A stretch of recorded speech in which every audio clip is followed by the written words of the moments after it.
Karon parting nindota nga to ang tempo. Parting nindota atong tempo karon o kay unsa ba? Tempo, limpo, tempo unsa ba? Unsa itan-aw nimo? Tempo, limpo, unsa ba? Tempo. Oy.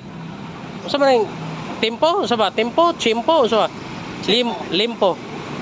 Liempo. Limpo. Nindot kayong panahon pero gahapon grabing gubuta dito sa Mindanao.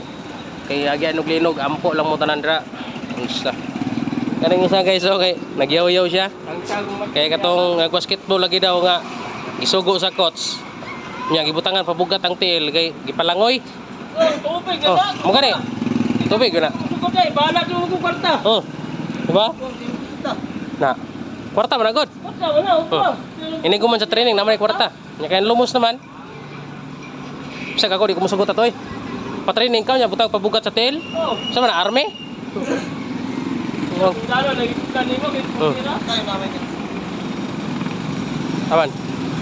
So pakita guys oh natong viral nga mo ni mama sa kuan katong taga Davao.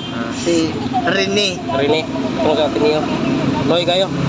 Parting hilak kay tungod sa iyang anak, naunsa to iyang anak nga naunsa man tong coach ay. Mga nagkadimao.